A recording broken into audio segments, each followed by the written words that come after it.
अस्सलामुअलैकुम। कभी आपके साथ ऐसा हुआ है कि कोई कॉइन अचानक 10x 15x हो गया हो और आप कहें भाई इसका तो कोई लॉजिक ही नहीं बनता था, ये कॉइन इस साइकिल में इतने पैसे कैसे दे गया। मैंने तो ब्लू चिप्स प्रोजेक्ट पकड़े हुए थे, ये अच्छे अच्छे प्रोजेक्ट, इतनी कम्युनिटी इसको जो है सोच रही थी, इतने लोग इसके सोशल मीडिया के बारे में बात कर रहे थे। तो आज हम इस कॉन्सेप्ट के बारे में बात करेंगे कि क्यों इनलॉजिकल कॉइन्स भी आपको इस ओल्ड सीजन में बेहतरीन रिटर्न दे सकते हैं और कौन से कॉइन ऐसे लॉजिक बनता है। ये सोशल मीडिया की बातों पे आपको नहीं जाना पड़ेगा, मेरे जैसे किसी बंदे की बात आपको नहीं सुननी, आपको डाटा ड्रिवन अप्रोच करनी पड़ेगी। कौन से लॉजिकल कॉइन्स आपको पैसे बना के देंगे, तो दोनों के हवाले से बात करेंगे और ये क्या इसमें फैक्टर्स इन्वॉल्व होते हैं वो सब चीज़ों के हवाले से शेयर करेंगे कि ऐसी क्या वजह है कि इलॉजिकल कॉइन जिसे लोग कहते हैं वो किस तरह लोगों को पैसे बना के दे देते हैं। तो पहले तो ये कॉन्सेप्ट आपको समझना पड़ेगा। इलॉजिकल जिसे आप कह रहे होते हैं यार इसकी तो कोई लॉजिक ही नहीं बनती है, इस कॉइन ने हमें इतना इन लोगों को पैसा दिया है, मैं इस कॉइन में नहीं था। अब यहाँ पर पहली मिस्टेक आपकी ये होती है कि आप उसमें कॉइन में इन्वॉल्व नहीं थे और आपको उसके बारे में टाइमली मैनर में इल्म नहीं था। और मेजॉरिटी ऑफ वो कॉइन जो कि आपको क्रेजी रिटर्न्स देते हैं इस साइकिल में वो मीम कॉइन्स होते हैं। उसके अलावा जो उस नैरेटिव जो कि उस साइकिल में उस स्मॉल ट्रेंड पीरियड के लिए नैरेटिव होता है, आपने उसमें अर्ली रिस्क नहीं लिया होता है। और आपको इस तरह पता कैसे चलता है कि आपने ये कॉइन में जो है एंट्री लेनी है, आपको पहले तो वहां पर उसकी कम्युनिटी को देखना पड़ता है। कम्युनिटी आपको एक्स पर, डिस्कॉर्ड पर यहाँ पर मिल जाती है और कम्युनिटी कितनी एक्टिव है, क्या नैरेटिव वो बेच रहे हैं, यानी कि क्या आप वो जो नैरेटिव है आपकी समझ में आ रहा है, इस वक्त वो मार्केट में ट्रेंड में है, आप उसमें क्या अर्ली रिस्कर और अर्ली एडॉप्टर हो। तो हम लोग यहाँ पे कुछ बात करेंगे कि जो लॉजिकल कॉइन्स हैं, पहले उनके वाले से बात कर लेते हैं कि वो कौन से कॉइन्स आपको ऐसे हैं जो कि इस साइकिल में रिटर्न दे सकें। तकरीबन 10 एक मेजर कॉइन जिनमें मैं खुद जाती तौर पर इन्वेस्टेड हूँ और मेरे क्या व्यू ऑफ पॉइंट्स हैं उसके हवाले से वो सारे बात करेंगे। तो अगर हम इथीरियम की बात करें तो ये डिफाई लामा पे है बाय द वे। इस साइकिल में मैं ज्यादातर उन कॉइन्स को डिस्कस करूंगा जो कि इस साइकिल के हैं, जो कि पिछले साइकिल के हैं उनकी बात नहीं करूंगा। इस साइकिल के नए कॉइन्स नए नैरेटिव्स की तरह से वो पहली दफा उनकी टेस्टिंग होगी तो वहां पर पैसा ज्यादा आएगा। कुछ पुराने कॉइन्स भी हैं वो भी मैं आपके साथ शेयर करूंगा, लेकिन मेजोरिटी इस साइकिल के होंगे। आप इथीरियम में जो इस साइकिल में मेजर कॉइन्स आए हैं, आइगन लेयर। आइगन लेयर आपको क्या करता है कि जो आप पहले दौर में स्टेकिंग करते थे, फिर उसके बाद लिक्विड स्टेकिंग, पिछले साइकिल में नैरेटिव बिका था लीडो फाइनेंस का, अब लिक्विड स्टेकिंग के जो डेरिवेटिव टोकन मिलते हैं उन्हें दोबारा से आप स्टेक करके मजीद पैसिव इनकम जनरेट कर सकते हो। तो eigen layer is the biggest project of this cycle for Ethereum. और इसमें इस वक्त आपको दो चीजों का ख्याल रखना है। इसमें कितना लोगों का सरमाया लगा हुआ है, तकरीबन $14 बिलियन।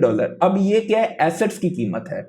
जैसे ही मार्केट ऊपर का सफर करेगी, जैसे 1x होती है, तो ये 14 बिलियन जो है आपका 28 बिलियन में हो जाएगा। और पिछले 24 घंटे में इसने फीस कितनी जनरेट की है, रेवेन्यू यहाँ पर शेयर नहीं किया हुआ है कि कितना रेवेन्यू बनाया। इसी तरह ईथरफाई पर भी आप देख सकते हैं, पेंडल, इथीना, ये अभी इथीरियम के हैं। तो टॉप का आइगन लेयर है। हम मुख्तलिफ चेन्स को भी यहाँ पर डिस्कस करेंगे ताकि उसके मुताबिक भी आपको अंदाजा हो सके। और अगर इथेरियम पे बाय द वे कितनी कितनी फीस कौन सा हिस्सा ले रहा है, जैसे कि सबसे ज़्यादा स्टेबल कॉइन की डेफिनेटली होगी, उसके बाद सर्कल भी एक स्टेबल कॉइन है, लीडो फाइनेंस हो गया, यूनिस्वैप, और ये मुख्तलिफ यहाँ पर आपको फीस जनरेट करके दे रहे हैं। तो आइगन लेयर भी यहाँ पर एक अच्छा है। सोलाना की बात करेंगे तो इथेरियम का ऑलरेडी क्योंकि ETF आ चुका हुआ है, वहाँ पे अभी इस वक्त वेटिंग हो रही है कि स्टेकिंग कब इनेबल होगी, तो डेफिनेटली उससे भी इथेरियम पे आएगा। अब फीस पे सोलाना पे अगर हम देखें तो आपको सबसे पहले हम वैल्यू, टोटल वैल्यू लॉक के मुताबिक देखते हैं तो जीतो पे सबसे ज्यादा वैल्यू लॉक है। जीतो क्या है, ये आपको एक किस्म का लिक्विड स्टेकिंग और रीस्टेकिंग के जो है उनको आपको ये प्रोवाइड करता है। तो सोलाना पे अगर आपने टोकन्स को जो है जीतो पे करते हैं, उसके बदले जीतो के टोकन शोकन भी देता है, तो इस पे तकरीबन 2.8 बिलियन का माल लगा हुआ है। जैसे जैसे सोलाना की कीमत अप्रिशिएट होगी ये भी अप्रिशिएट होगा इसकी वैल्यू लॉक। इसने पिछले 24 घंटे में 1.46 मिलियन फीस ली है। रेवेन्यू इसका $122,000 है। तो अगर हम रेवेन्यू के मुताबिक देखें तो एक मतलब एक दिन में जो है $122,000 इसने जनरेट किया है। तो इसमें वैल्यू लॉक सबसे ज्यादा है बेसिकली सोलाना, क्योंकि ये लिक्विड स्टेकिंग है उसके बाद आती है, हम लोग कमिनो की बात नहीं करेंगे, हम लोग जुपिटर की बात करेंगे, सैंक्टम की और एंडियम की। आप यहाँ पर देख सकते हैं। अभी यहाँ पर एक ट्विस्ट आएगा, अगर आप यहाँ पर टोटल वैल्यू लॉ के बजाय रेवेन्यू की तरफ जाते हैं कि कौन सा ऐसा प्रोजेक्ट है जो कि सबसे ज्यादा रेवेन्यू जनरेट करता है, आपको समझ में आएगा कि खाली आप टोटल वैल्यू लॉक दे के पैसा नहीं डाला करें। तो सोलाना पे सबसे ज्यादा जो जनरेट करता है रेवेन्यू, आप देखें फीस 2.46 मिलियन और पिछले 24 घंटे में 1.52 मिलियन डॉलर इसने रेवेन्यू जनरेट किया है। तो ये है रेडियम जो कि एक सॉलिड प्रोजेक्ट में आता है। और इस तरह अगर हम देखें जुपिटर को तो 577,000 मतलब 580,000 कर लें आप, तो 580,000 के आसपास। इस तरह फैंटम वॉलेट भी जो है, अगर कल के दिन फैंटम का भी कॉइन नहीं है, टोकन नहीं है, फैंटम अपना टोकन अगर लॉन्च करता है, एयर ड्रॉप करता है, तो डेफिनेटली फैंटम, क्योंकि फैंटम भी रेवेन्यू जनरेट कर रहा है, क्योंकि लोग फैंटम पर भी ट्रेडिंग करते हैं, तो उस पर भी नजर रखनी है। और ये बोंका भी आया है हाल ही में लॉन्च पैड, और ये भी रेवेन्यू जनरेट काफी ज्यादा यहाँ पे कर रहा है। उसके अलावा एक्सियम ट्रेडिंग, यहाँ पर भी इस वक्त एयर ड्रॉप वगैरह के हवाले से चल रही हैं चीजें। तो ये चीजें आपको नजर में रखनी पड़ेंगी, ये ट्रेंडिंग है इस साइकिल में, क्योंकि ये देखें ये सारे बोट्स हैं, फोटोन का बोट है, बॉन्क का बोट है, ट्रोजन का बोट है। तो ये सोलाना पे चल, क्योंकि सोलाना ये चीज आपको इथेरियम पे इतनी ज्यादा नहीं मिलेगी। इसकी वजह ये है कि गैस फीस और फाइनलिटी टाइम, उनके जो है एमईवी टाइम वगैरह बहुत जो है ना इंस्टेंट सेटलमेंट्स होती हैं। तो इन जनरल अगर हम देखें तो रेवेन्यू यहाँ पे जनरेट हो रहा है। फीस कौन सा प्रोजेक्ट सबसे ज्यादा जनरेट करता है, तो फीस में रेडियम है, मेटोरा, जुपिटर, जीटो, एक्सियन। तो मतलब इन दो चीजों में रेडियम नंबर 1 पे है। अगर टोटल वैल्यू, क्योंकि रेडियम एक डेक्स है जहां पे लोग टोकन स्वैप करते हैं, तो आपको टॉप में नहीं, फिर भी उस पे 1.93 बिलियन का पैसा सरमाया लगा हुआ है। रेडियम एक बेहतरीन ऑप्शन है आपके पास, जुपिटर एक बेहतरीन ऑप्शन में आता है, क्योंकि अगर हम देखें कौन सा प्रोजेक्ट सबसे ज्यादा फीस जनरेट करता है, तो फीस भी सबसे ज्यादा रेडियम, और खर्चे खुर्चे निकाल के रेवेन्यू कितना आ रहा है। उसके बाद आप देखें तो ये आपको टॉप पे आ जाते हैं, रेडियम, जुपिटर, और ये मुख्तलिफ आपको सोलाना पे। अब ये सारी चीजें वो लॉजिकल पॉइंट्स हैं। अगर सोलाना का ETF अप्रूव होता है, और जो कि चांसेस हैं बहुत ज्यादा होगा, और स्टेकिंग के साथ होगा, अगर सोलाना 2x 3x कर रहा है, 4x कर रहा है, ये टोकन्स आपको बहुत ज्यादा उससे रिटर्न्स, एक बेस केस मेरे नजदीक 5-6x ये करेंगे, लेकिन उससे ज्यादा भी ये आपको करके दे सकते हैं। रिस्क फैक्टर क्या होता है, अगर इनके कोई आप कह दें कि इनका जो प्रोग्रामिंग लैंग्वेज है उसमें कुछ जो है कोई एक एरर वगैरह या कोई चीज़ जो है, कोई लूप होल है जिसे कोई एक्सप्लॉइट कर ले, तो फिर वो जो है एकदम उस पर रिस्क पड़ता है।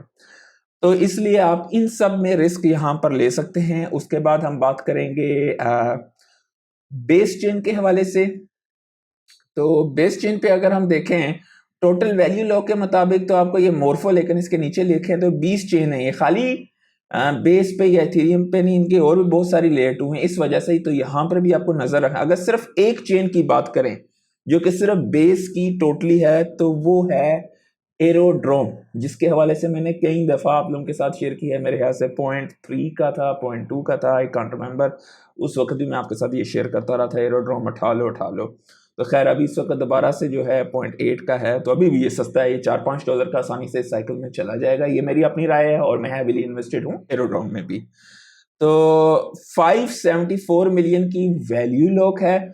अगर हम देखें कि कौन सा ऐसा प्रोजेक्ट है जो कि सबसे ज्यादा पैसा जनरेट करता है, तो जो OG है यूनिस्वैप, लेकिन ये 38 चेन है इसकी। आप ये गौर करो, 38 चेन होने के बाद इसकी फीस जो है जनरेट होती है 1.14। एरोड्रोम सिर्फ बेस पे है और $620,000 जनरेट कर रहा है। बाय द वे सोलाना पे ज्यादा जनरेशन हो रही है, यानी कि वो ज्यादा प्रॉफिटेबल है। आपको समझ में आ रही है बात के भाई, हाँ भाई इथेरियम जो है किंग है, ब्लैक रॉक उठा रही है, ये उठा रहा है, वो उठा रहा है। एंड ऑफ द डे आपका मकसद है पैसा बनाना, रिस्क मिनिमम से मैक्सिमम अपॉर्चुनिटी को ढूंढना। हम मिडिल क्लास नॉर्मल लोग हैं, आप वो बड़े लोगों की तरह बड़े अगर करेंगे तो आपके उनकी अमाउंट, उनकी इन्वेस्टमेंट बहुत ज्यादा होती है, they have to go super safe. तो वो अगर आप ये रिस्क ले नहीं सकते हो, तो डेफिनेटली फिर आप भी वो काम करो। या आप में वो भी रिस्क नहीं ले सकते क्योंकि वो भी 10-15% मार्केट में ऊपर नीचे हो, तो ये 20-30% ऊपर नीचे होंगे, या 40% ऊपर नीचे गिरावट होगी। तो ये आप अपने रिस्क फैक्टर को भी देखें, वो जो लोग कर रहे हैं वो बिलियंस ऑफ डॉलर की इन्वेस्टमेंट्स करते हैं, तो वहां पर वो ऐसे प्रोडक्ट को जो कि एक्सट्रीम टेस्ट हुआ हो, अब एरोड्रोम इसी साइकिल में आया है, तो एरोड्रोम एक्सट्रीम टेस्टेड नहीं है, इथेरियम जो है कई सालों से है।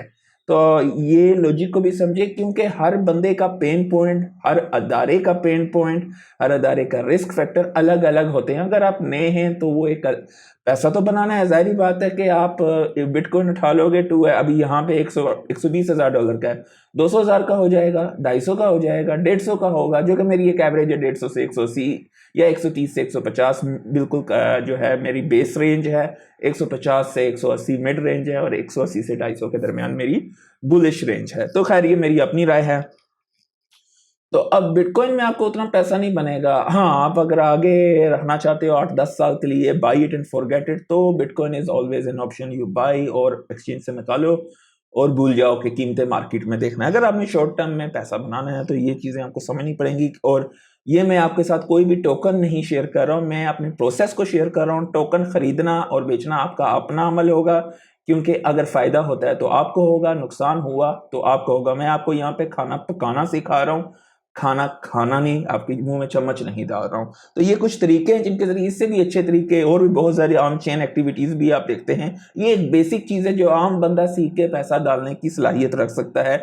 ये मुफ्त के आपको प्लेटफॉर्म्स हैं, डीफाई, लामा, क्रिप्टो करेंसी वगैरह, यहाँ पे आपको मिल जाएगा। एरोड्रोम पर आप देखें फीस कितनी जनरेट हो रही है, कितना इसमें जो है, इसमें भी अगर हम देखें टोटल वैल्यू लॉ के मुताबिक मैंने आपके साथ शेयर किया है। अगर हम फीस के मुताबिक करें तो यूनिस्वैप जो है, क्योंकि वो बहुत सारी चेन्स पे है, एरोड्रोम इस तरह आपको जो है टॉप पे आता है। तो मैंने बेस के लिए, क्योंकि बेस का अपना टोकन नहीं है, मैंने एरोड्रोम पे इन्वेस्टमेंट की हुई है। और अगर इथेरियम पंप करेगा, अगर इथेरियम पंप करेगा और जब नैरेटिव आएगा एआई एजेंट्स का, वो कहां पे ट्रेड होते हैं इथेरियम के सबसे ज्यादा, वो एरोड्रोम पे होंगे। एरोड्रोम बेस चेन की है। तो आप इमेजिन कर सकते हो कि एरोड्रोम पे क्या क्रेजीनेस आएगी। अगर वो नैरेटिव आता है तो एरोड्रोम विल एक्सप्लोड, मतलब आपको बेहतरीन लाइफ टाइम रिटर्न्स देने की सलाहियत रखेगी। तो ये वो चीज़ें हैं कि जो कि रिस्क मैंने अपने लिए लिए हैं, और इस सोच के मुताबिक जो कि मैं आपके साथ शेयर कर रहा हूँ।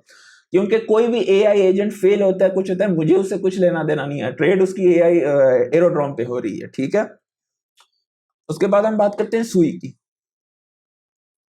सुई पे अगर हम देखें तो ये सुई लैंड, नेवी प्रोटोकॉल, हाइडो, इन पे जो है अच्छी खासी वैल्यू लॉक्ड हैं। तो मैंने इन्वेस्टमेंट की हुई है सीटस पे। सीटस पे वैल्यू लॉक 96 मिलियन है। अभी आपको मैं कुछ दिखाता हूं। यहाँ पर अगर हम जाते हैं रेवेन्यू पर, तो आपको सीटस जो है सुई और एप्टोस पे है।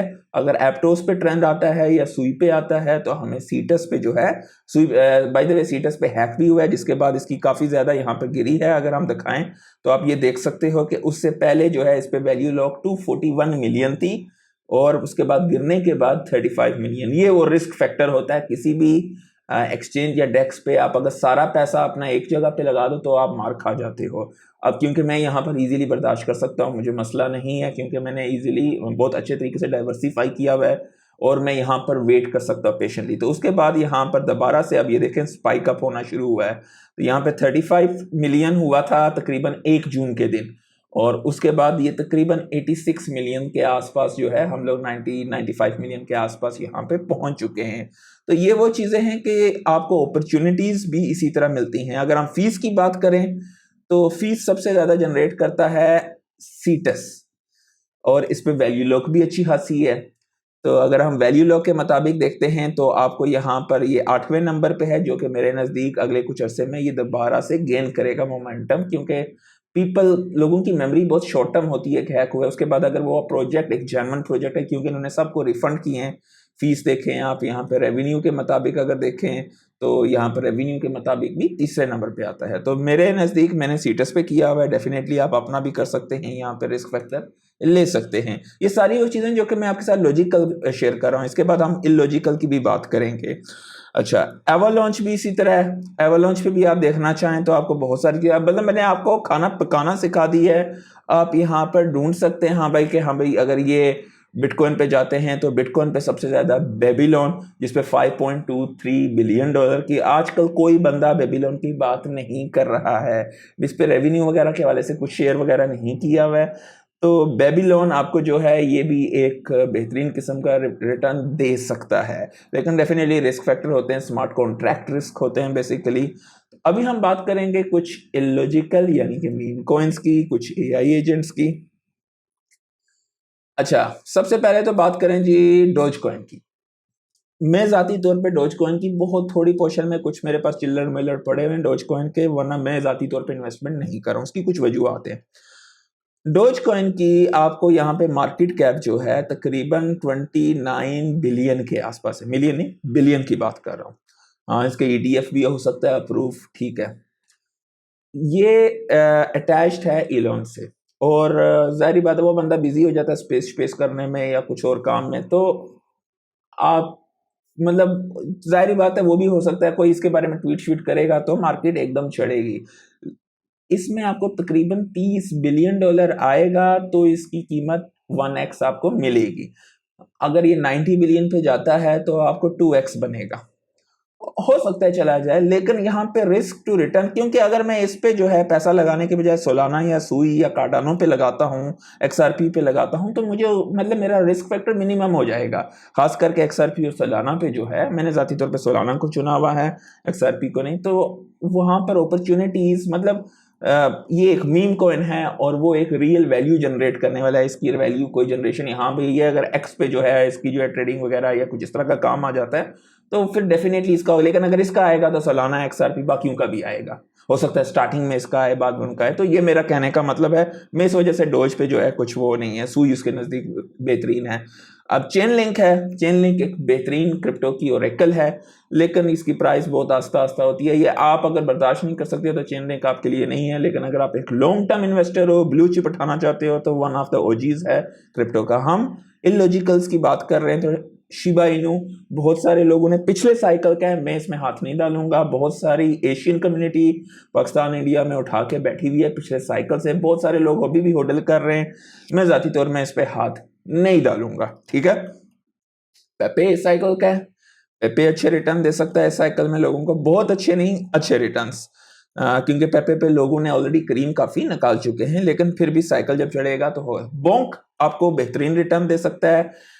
बोंक ने जो है जिस तरह पंप डॉट फन है उसके मुकाबले का खोला है, और बोंक का अपना बोट भी है, तो इनकी टोकन वैल्यूएशंस वगैरह बढ़ सकती हैं। इस वक्त ये $1 बिलियन से कम है। ये अगर 10 बिलियन पे चला जाता है तो मैं सॉरी 1.9 बिलियन का है, माय अपोलॉजी, यानी कि 2 बिलियन का लो, तो ये अगर 10 बिलियन भी जाता है ये एक नॉर्मल हो सकता है 4 to 5x आपको ये आसानी से दे सकता है इस साइकिल में। मूविंग ऑन, नीचे नीचे जाते हैं, और ये अभी ये इलॉजिकल क्यों आपको लगे यार, मैं तो क्योंकि आपने इसकी कम्युनिटी फॉलोइंग आप देखें एक्स पे कितनी है, आप डिस्कॉर्ड पे देखें कितनी एक्टिव कम्युनिटी है, कम्युनिटी क्या चीज़ें कर रही है, कहाँ पे पार्टनरशिप्स हो रही हैं। तो इन चीज़ों का ये इलॉजिकल नहीं है, ये भी लॉजिकल ही होती हैं। लेकिन हम लोग इस पर, क्योंकि ये कम्युनिटी ड्रिवन, कम्युनिटी की बहुत ताकत होती है, ये बात भी याद रखिए।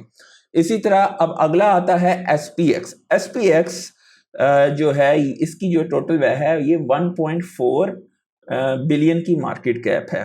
और ये भी अगर इसमें एक मैं आपको फैक्टर यहाँ पर शेयर करना चाहूँगा कि अगर हम यहाँ पर देखें तो ये ना बाइनेंस पे लिस्ट हुआ है अभी तक, और ना ही कॉइन बेस पे लिस्ट हुआ है। इनमें से किसी भी एक पे अगर ये लिस्ट होता है तो आप इमेजिन कर सकते हो कि ये एक अच्छा खासा पंप आ सकता है। अब वहां पे प्रॉफिट टेकिंग कर सकते हो। ये नहीं कि भाई मैं इसको लेके बैठ जाऊंगा अगले 10 साल। किसी बड़ी एक्सचेंज पे आया, आपने पहले अगर एंट्री ली हुई है, प्रॉफिट, अब ये होता है या नहीं होता है ये किसी को नहीं पता, क्योंकि एक्सचेंज ने भी पैसा कमाना होता है, ठीक है। वो एक्सचेंज आपको पैसा खिलाने के लिए नहीं बैठे होते हैं, वो अपना प्रॉफिट बनाने के लिए बैठे होते हैं। तो अगर उनकी कम्युनिटी वगैरह है सर, ये देखिए पिछले कुछ अरसे में ये 0.000 0.00 या 0.000 कुछ का था, जिस बंदे ने यहाँ पे $100 का डाले हुए थे उसके पैसे कहाँ से कहाँ चले गए। तो ये इनको आइडेंटिफाई करना इतना आसान नहीं होता, पिछले साइकिल में ना होने के बराबर थे। उसके बाद आता है पेंगी पेंगुइन्स। इसके वीकेंड सारे निकल चुके हैं, बहुत बड़ा एयर ड्रॉप हुआ था। इनकी पार्टनरशिप्स बहुत ज़्यादा चल रही हैं, टॉप की एक्सचेंजेस पर भी लिस्टेड है, और इसकी जो है मार्केट कैप जो है तकरीबन उसी के रेंज के आसपास है। तो ये आपको बाइनेंस पे भी मिलेगा, कॉइन बेस पे भी मिलेगा ऑलरेडी, और ये भी एक नया कॉइन, नया जो है मीम कॉइन है, ये आपको बेहतरीन रिटर्न्स दे सकता है, मतलब इसके चांसेस कंपैरेटिवली ज़्यादा हैं। ये अगर हुआ तो ये आपको रातों रात एकदम पैसा देगा और आप वहाँ से जो है दूसरों में रोटेट भी कर सकते हो। उसके बाद आ गया फॉट कॉइन। फॉट कॉइन जो है ये 66 नंबर पे है, 1.2 बिलियन की इसकी जो है मार्केट कैप है, और ये इस वक्त अगर हम देखें तो आप इसकी लिस्टिंग के हवाले से देखेंगे तो कॉइन बेस पे लिस्टेड है, बाइनेंस पे नहीं है, कुकॉइन पे है, गेट पे है, HTX पे है। तो यू नेवर नो, क्योंकि इसकी भी जो है, आपको इसके साथ एक और चीज़ मैं यहाँ पर बताना भूल गया हूँ, आप इनका 24 आवर का वॉल्यूम देखो, ट्रेडिंग वॉल्यूम जो है ये तकरीबन 204 मिलियन का फॉट कॉइन का जो है ट्रेडिंग वॉल्यूम है, क्योंकि आपको हाईली लिक्विड एसेट्स भी चाहिए, बेशक वो मीम ही क्यों ना हो।